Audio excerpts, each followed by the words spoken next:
Hello everyone, welcome to Holotech. Today we are going to talk about how to create a Kotlin multi-platform application using Android Studio or use the wizard which is given by JetBrains to build an application, multi-platform application either for Android, iOS, or it can be all the platform which is specified over here. Okay. Now we will go step by step with Android Studio first, then we'll try the wizard. Okay. So now coming to the Android Studio, there is a button called new project. Once you click on this, you will go to the Kotlin Multiplatform app and you can give the application name whatever you want and the package name. This is the package name for your Android, but definitely not this package name not going to be a bundle ID of your iOS application. Okay. And we choose a minimum SDK which you want to support. So recently most of the apps are still supporting 23 and 23 and above, so we can still go with the 24 and you can see like in a real world like how many devices you can support is almost 97. If you go for 23 or 22 you can almost support 99. So but there are some limitations with the going with the lower version of minimum SDK. So we will not discuss more about that, but at least we can support 98%. Okay, it doesn't have any concerns or a problem when we are using the minimum API level 23. Cool. Now you can choose like whether you want to write the build script using Kotlin DSL or Groovy DSL. Okay, it's up to you which whatever the things you are familiar, you can use that. But as per the recommended, we will go with the Kotlin DSL. So most of the projects which in every company we build are uses the Kotlin DSL. Okay. Now moving to the next part. So here comes to the selection of Kotlin multi-platform app. So what is the name of the repo we want to create when we are creating a multi-platform project? For Android, it is AndroidApp. It is by default giving. For iOS, iOSApp. You can edit, you have that freedom to edit. Okay, so coming to the shade module, this is a shade module between the iOS and Android where you will write our common UI and business logic. All right, and for iOS there are two frameworks which is given by default, that is CocoaPod dependency manager and regular framework. So most of the developers use regular framework. Once they have a dependency of CocoaPods, then they can also use it after creating a project as well. So now we will go with the default, that is regular framework. So we are not going to change the name of any of these modules. Okay. Now once we click on finish, it will now try downloading all the dependencies which is required to set up the basic project. Meantime, we will also download the wizard template from the JetBrains website. Okay, and this is also almost the same as from the Android Studio. So it has its defaulting, it has a default project ID, and we have chosen Android and iOS. So we are not going to discuss more about desktop and web and servers. Cool. So now I'll download this template and I will open this template via Android Studio. Okay, so as you can see, still it is syncing, and from here I will open that downloaded project. Okay, let me put it in this background. Okay. So where is that downloaded? Here. Okay. So let me uncompress it first. Now I can open it. Let me go back to Android Studio one more time and click on open. Go back to here, go back to this one and click open. So you have an option to merge all this to Android project over here. All right. So this is a project from wizard and this is a project from what we create from Android Studio. Okay, it is taking, but usually it will take a minimal time, but in my case it is taking more because I have very low internet, I'm assuming. Okay, so as you can see, plenty of dependencies are getting downloaded. right? This is the basic necessity for any compose multi-platform applications. You can call it as compose multi-platform or a Kotlin multi-platform. Some folks also call it as a KMM, KMP. It's up to you guys. There's no strict rule that you can call it. Compose multi-platform basically means like you will be using just a compose over there, but under the hood again, you will be writing a business logic on Kotlin. Okay. So as you can see here also plenty of dependencies are getting downloaded. So I'm opening this under Studio after a long time. That's why it is taking a bit long to download. I think here it is almost done. Okay, it's still downloading the Kotlin native files. So before that, as you can see by default, when you choose the existing Kotlin multi-platform wizard from JetBrains website, what I mean is from here they have given a readme, so we can just walk through here what it does and how does it is created. So compose app is a code that will be shared across your compose multi-platform.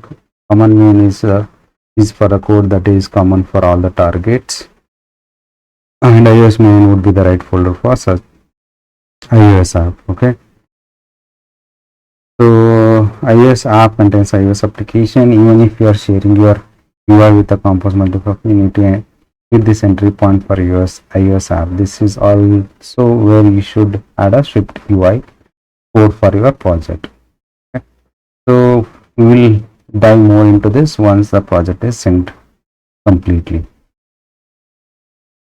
It is almost done. Here also it is downloading. Okay, so meantime I will show you the project structure. Very first thing, when you come to Android Studio, make sure you choose a project when you are building a KMP application. But when you are building completely a native Android application, most of Android devs, right, they choose an Android option here. So that will also come once this project is synced completely. All right.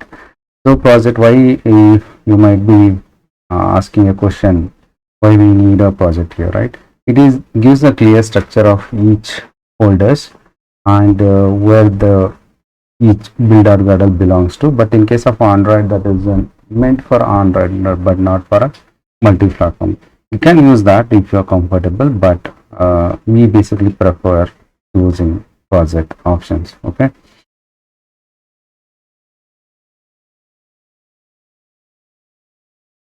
Okay, I think it is now downloaded successfully all the dependency which is basically required for project. As I was saying, we need to, this is for Android by default, the Android Studio suggests this options is basically meant for Android, just Android project. But if you want to use it for KMP also, it's fine, but it's up to you how you can go into move across the different folders. But if you use a project, it will be more comfortable. Okay, so as you can see, like I can just navigate through the each app and I can see like how the project is structured. In case of iOS, I can see like what is the entry point. In case of iOS, it is iOS app.script. Okay, so now we are going to discuss more later on, but let me first start with the application which I created from Android Studio. So and also before that, I will also compare the difference between the wizard and this. So both are almost same, so you don't have to struggle a little bit. You don't have to struggle here. As you can see, it has app.kt, it is a compose app, and here it is an Android app. And the compose app means it is a shared app. In case of our manually created project, we created our name shared, right? And in iOS is iOS app, and for Android app for Android. Okay, here it is iOS app, and inside the compose app only it is embedded the Android main. You can call it as Android app here, and it has its manifest. This is just difference. Okay, so both are almost same. So let's do the walkthrough of this project which we created manually by us, not from a wizard. Okay, so now I will go through each of these folders and files, and I'll explain what all of this are meant for. Basically, this video is for a very beginner. It's not for experts who already know the Kotlin multi-platform or Android development. Okay, so here, so coming to the very first part, this is a main project folder, means which is the name of the folder where our code base is exist, or you can call it as a project name. Okay, sometime if you can go and see in the finder, you can see this is the project, right? You can just go to that folder and click open, and Android Studio by itself it will recognize it as an Android Studio project, and it will sync and it will make it ready for compilation. So let's run this project. I haven't did any changes. Whatever we initially created, that's a same project, it is there. Okay, now it is about to run, and as you might be wondering if you are new to this, so whenever you run it, it will try like syncing and generating the artifact for, it's not artifact, I would say, like generating a file for a application to run on Android Studio. So you can also configure an iOS app from directly from Android Studio itself. Okay, as you can see, it is showing an hello Android 31. So let's run on iOS, as you can see here. So once I choose iOS, it will try creating a simulator. Make sure your Android Studio or maybe your entire system is set up with the basic necessary required brew, or you can do homebrew and KDoctor, all those stuffs. If you want the more detail about it, I can also share that, just a link, or maybe I will make another video of how to do a very basic setup. Okay. Somewhere here only the JetBrains has given us a step to do that. Okay. Here it is, set up an environment. So basically you would need an Android Studio, you would need Xcode, and all this will come as a part of that. Okay, when you install Android Studio, JDK will come, Kotlin Multiplatform plugin you have to apply from Android Studio, that will I will show over here. We can search here and do the plugin and search it here, Kotlin Multiplatform, which I am already installed, so it's not showing in this list. I mean, it's showing in the list. Cool. So how to set up this environment? This is very simple. It will hardly take 1 minute. I will just walk through the video, just the document. I will not do for my system because already it's set up. You have to do the brew install. If brew is not there, you can first install the brew and make it ready, and then you can run this command on your Android Studio terminal. Here is the Android Studio terminal, and you can come back and you can click over here and you can copy paste those things and run this command over here. It will show all these things. Okay, so what are these checks? First check means operating system is ready to do, means it is supporting, and Java is installed in this operating system, Android Studio is installed and it is fully updated as per the given details, and Xcode is ready, and you have to install a CocoaPod. Means conclusion, your system is ready for Kotlin Multiplatform app development. Okay, this is a basic necessary.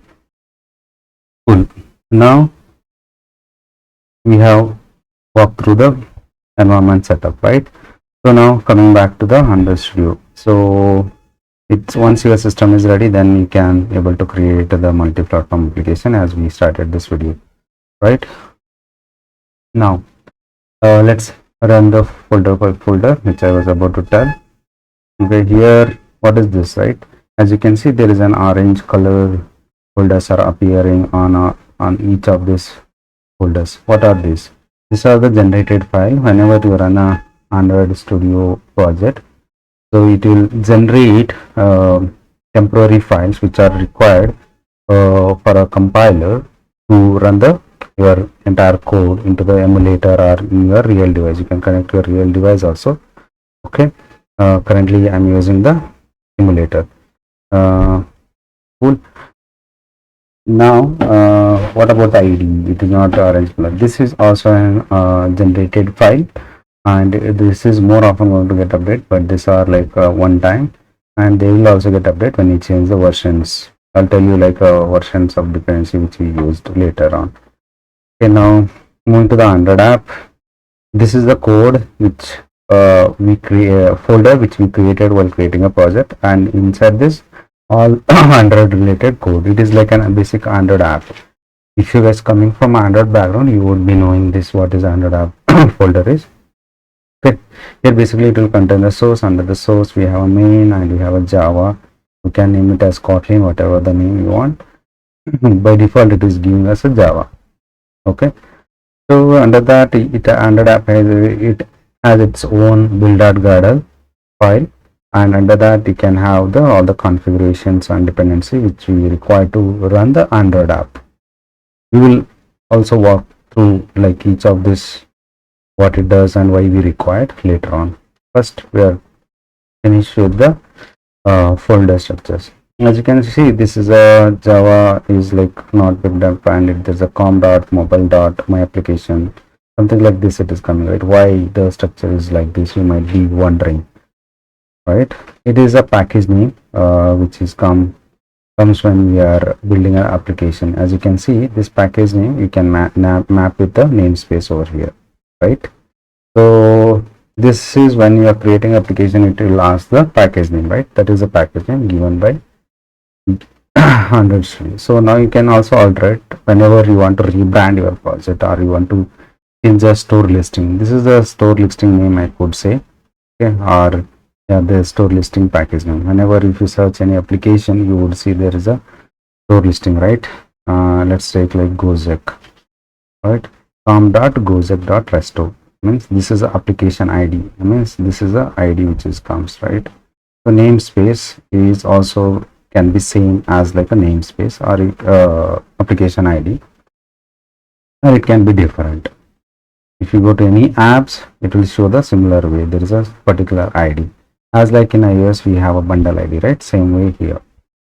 Cool. So I think this is about Android app, and this is also temporary file. If you delete this every time, and if you rerun the build, if you rerun the application, and it will again generate this files. So whenever you see any issues related to build, I prefer either you can choose a clean or assemble project, but automatically it will refresh the data. If this none of this will not works, prefer deleting it, or you can, there's an option in Android invalidate cache. Okay, so it will refresh the data within this folders. Now coming to Gradle, this is where we set up our versions of all the dependencies. Okay, for older Android project you might be not seeing this, but recent Android project this is a thing. But for KMM project it's a must and mandatory. If you are creating manually everything, the KMP project, so you have to create the Gradle folder. Under that you will have a Gradle wrapper, Gradle wrapper properties. This is where we set up our Gradle. What is the minimum Gradle we are building? With the minimum Gradle we are building application. Okay, and moving to the next folder, which is iOSApp. As I said, this is an as like in when you create a project using Xcode. Let me open Xcode. Where is it? Here, right? Whenever we try to create a project using Xcode, this is usually we get it. Say, let's say like I want to create a project, right? Next we will give the project name as my iOS project. Okay, bundle identifier it is taking as this one. I can say like fresh, right? Organizer. Next, name storage. Do you want to shift to code data? This all the optional fields. Don't want anything where I want to create. Let's put it in the desktop as a tentative project. Okay, do you want the git? Also it is asking. So same like this, whenever you open this project via Xcode, it will going to look like that. That means like similar to iOS project. Okay, so here this project is getting called by shade. Shade is basically linking the iOS and Android apps, and it is trying to run the build Okay, so now let's dive into shared. Before that, like, let me complete about iOSApp. The info.plist is the where configuration we do related to permissions or versions, those things. iOS app.script is the entry point for our iOS app, and content view is a file. Content view, right? As you can see, that is calling the content view function of this. So in case of iOS, function named it as struct, but in Kotlin we call it as a function, right? So now what I can do, I can also open this project using Xcode. How? Just right click on this and come to open in, and then click on Xcode. So it will open the existing KMM iOS app into Xcode, and you can see that there's no much difference between the project which is we created via Xcode and the project which already created by Android Studio KMP module, right? So this is how the things are works here. Cool. Now what I'll do, just to avoid a confusion, I'll just close this one of the Xcode project, this manual created build, and I'll run this iOS build. I can run from Android Studio as well, which I think I already ran that, and as you can see, it is running up and running over here. Hello iOS 18.1 means OS version is picking. I'll tell you how it is picking the iOS version. In case of Android, it is picking the Android version. So this is the simulator got popped up because we ran the build same project from Xcode. Okay, let's see whether it pops the same thing or not. Cool.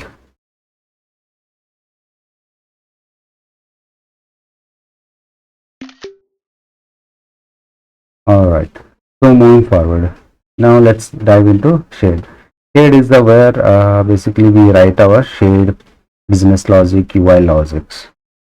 Okay, so let's dive into this. Shade will be basically having three things when we choose an iOS and Android as a basic platform. Three things. When you have a website support, all those other platform, then you will have another those supported platform folders. For now, we supported just Android and iOS. That's why, along with the common, we are seeing these two things. So as you can see, this is following the different package name, right? As like our Android app, or it's almost same. Let's compare and see it. Form.mobile.my application on Android. As you can see here, platform, right? So it's almost same. Again, the common main will have its own build.gradle. As like our Android Studio, our Android app has a build.gradle.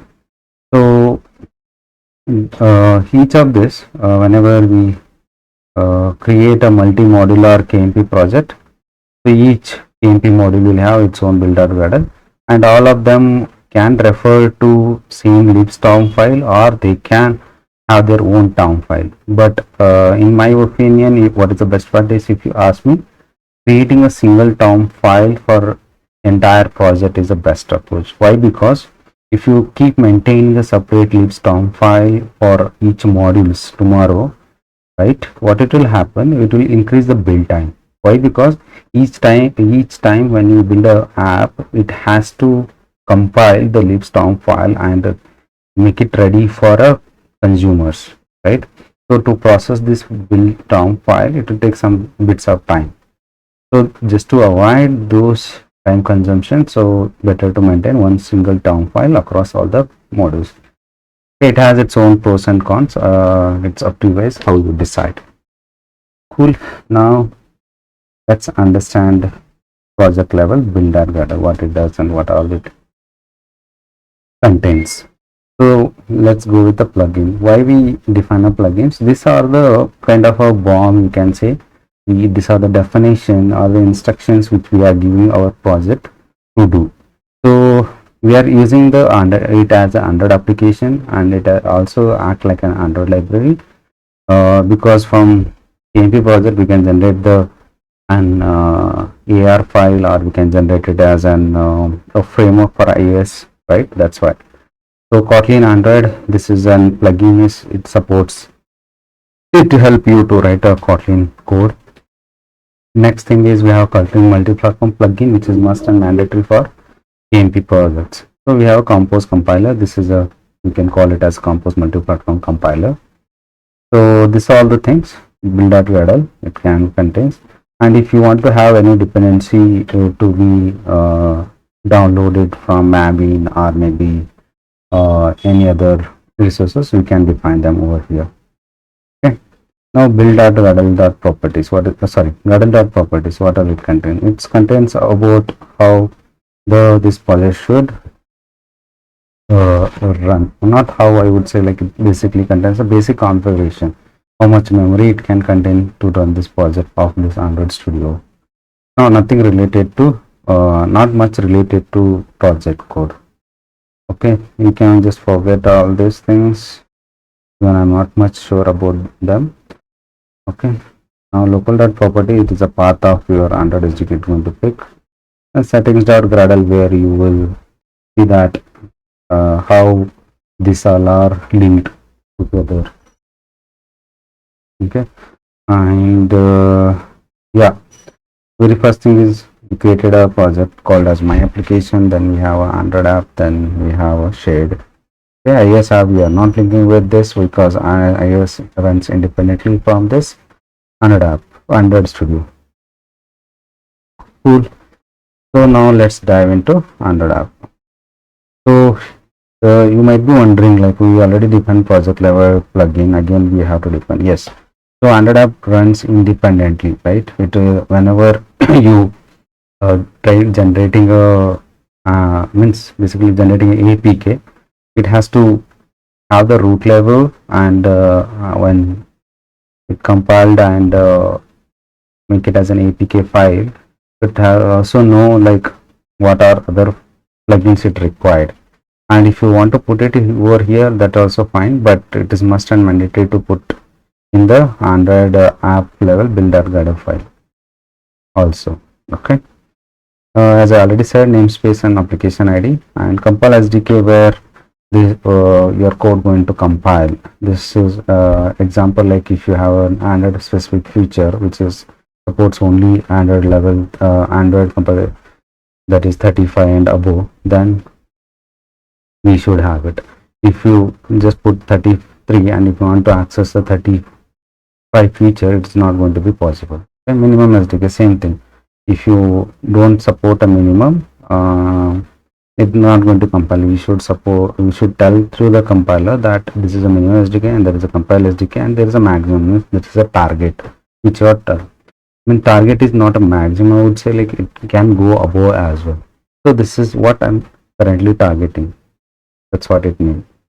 Cool. So version code and version name, if you are Android developer, you would already know what does that mean. So coming to build features, so if you don't have this, basically your app will not support a Compose compiler. We will not see those Compose functionalities when writing the code. Example, if you ask me, say, let's say like we have annotated these things, right?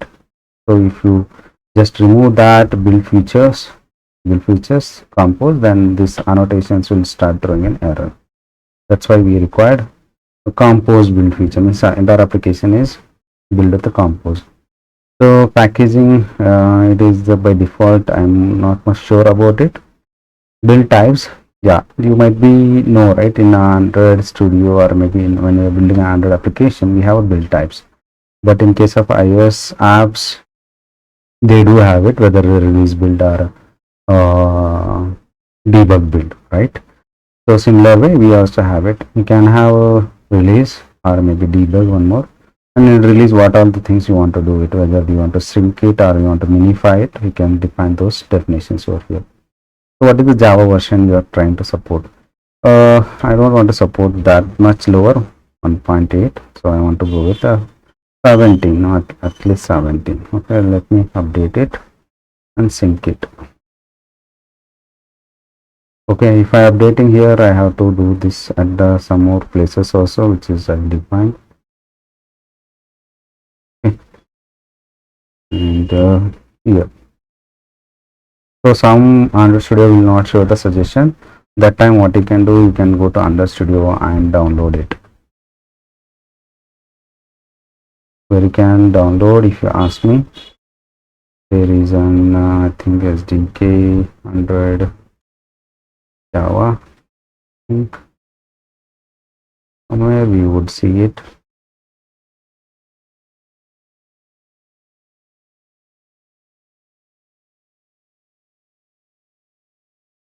Okay, here it is. So I have to go to Android Studio, then Gradle, and over here you have an option to download this. Okay, and download whatever the version of the JDK or Java you want, and then click apply. It will work. Cool.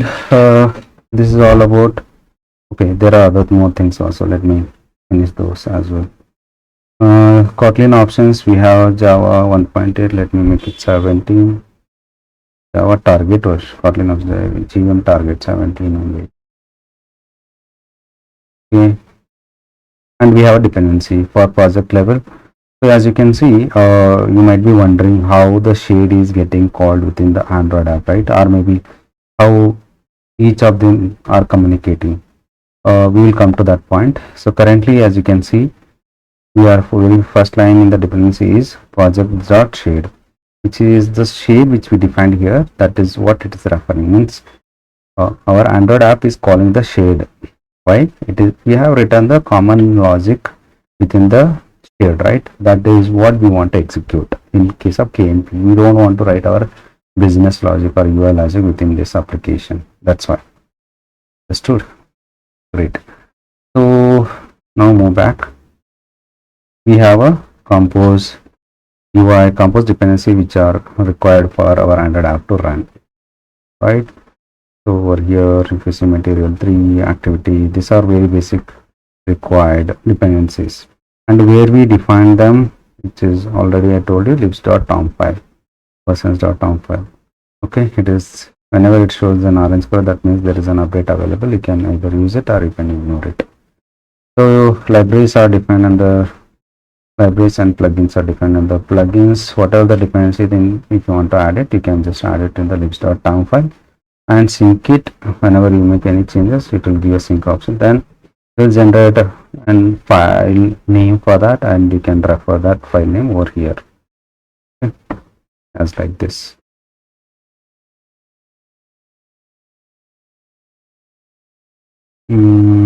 Okay, now I think we run the iOS and Android app.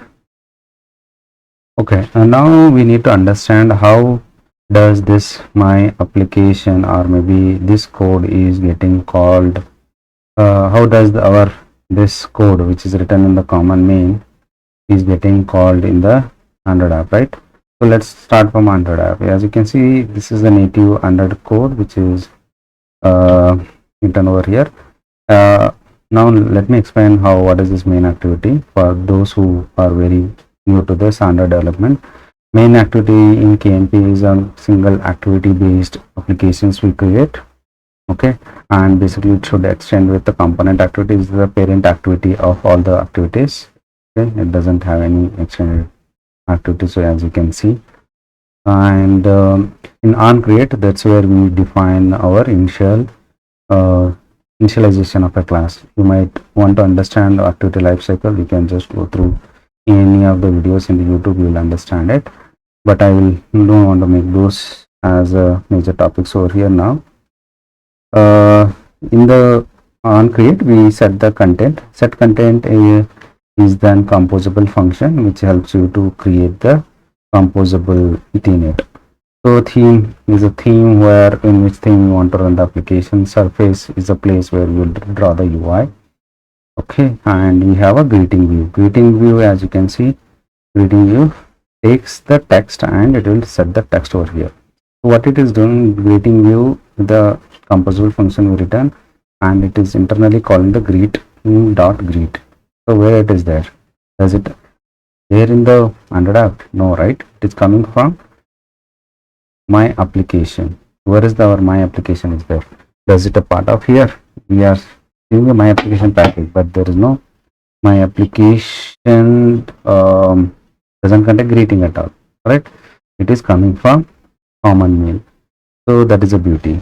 As you can see, if I hold my command button and click on greeting, it will take me to the particular one, and if I click on this navigation icon, it will navigate me to the particular file which is residing in this folder. As you can see, it is a business logic which we written over here. What it does, it takes the platform name of Android and iOS, and it will set it to the text, and that text is where it's going to call. It is going to pass that value, right? What is, you might be wondering, line number 4, what is this get platform is doing, right? As you can see, get platform is an actual. In the left side, if you see here, this is an actual implementation. What does this mean? This is basically means like we are writing an actual and expect function. When you want to write any KMP applications, actual and expect is a must and mandatory. If platform doesn't support you and particular function, right? So how we need to write, and what all we can write it. It can be like anything, whatever the functionality. In case platform doesn't support, you can write the actual and expect for that. Whatever it supports, you can have as a platform node. For example, what it doesn't support currently is permissions. It doesn't support video players. It doesn't support native platform level I'm talking. Okay, so for those things we have to write actual expect code. All right, so as you can see here, iOS platform, what it is doing is it is taking the UID, platform level UID, it is coming, and this are mostly in what JetBrains does. It's migrated its iOS code into an Kotlin, and they embedded within the Kotlin Multiplatform Foundation, and they given us as a ready-made solution so that we can call them. Okay, where we define and how does it is coming, if you ask me, let me walk you through that also. As you can see, I think I forgot to walk through this build.gradle of shade. I will also do that later, but as a immediate solution, as you can see here, we have a iOS support, iOS simulator, all these things, right? So this is where we will tell our build.gradle that we are supporting for simulator and ARM64 and x64 architectures. So give me a available foundational classes. Okay, that's how we got it, and it is able to access them over here. Cool. So once we get the name, what it do, iOS platform is going to call this class, and it is going to return the name, right? So now it will come to here, we call the platform.name, right? It is a name, it is an interface we are written over here, and we are calling directly in this place. Good. Great. So now let's understand how does an iOS app also pass the OS version, how it is linked with the, and how it is linked with the iOS app, iOS main, and how can it be going to call the UI code, right? How it is drawing the UI from the paid module. So let me explain you that. So what it will do is very simple. In iOS we have written here get platform, right? You might be wondering, you can search here where all it is getting called. There is an option here, right? The platform.ios.kt file. This is where we write the iOS entry point, and it is getting called by greeting. Let's see where all the greeting is getting called. It might be getting called in content view.shift, right? And where this content view.swift is getting called, it is called in iOS.swift. And where is this iOS app is getting called? So iOS app is an entry point for our iOS application to run, okay? As like our main activity we have, right? And we extend the component activity same way we have here, and they annotate it as at the main. And inside that we have a surface, as like in iOS we have a window group, as like in Android we have a surface. Similar way, they call it as a scene because each view they can name it as a scene. Okay, And inside the window group we have a content view, and this content view, as I said, content view coming from content view.shift file, and this content view has the function called greeting.greet as like in Android. Here we have, right? Let me go through that. Yeah, here in main activity, let's do a compare it file by file. Okay, so this and this is almost same. As you can see, content view. So this is a view, all right, and it is called greeting.greet. So we got the value and we are setting the text. Same thing we are also doing over here, right? So this is how it is calling the iOS code, common code in the iOS app and Android app. I think hope everyone able to understand this. In case if you have any doubts or questions, feel free to ask me in the chat box or in the comment box. So moving to the next part, which I forgot to explain, what is that is build.gradle.kts file. So here we have to define the plugin, which are like Kotlin Multiplatform or Android library or whatever the dependencies which is required for our project, and we can define them, and it will download and it will make it available to compile and do the compile time resolutions of those. So now we have to tell within the Kotlin block what are the platform we are supporting. For very first thing is Android, then is iOS, then we will define the source set. Source set is basically an dependencies for iOS and common main and Android, what are the platform we support, those things. So here Android main, again we are defining the namespace and compile SDK, build, minimum, maximum SDK, and Java versions. Okay, so this is all about the things which we have discussed and understand about the Kotlin multi-platform. How does it communicates between the shade is going to communicate between the iOS and Android.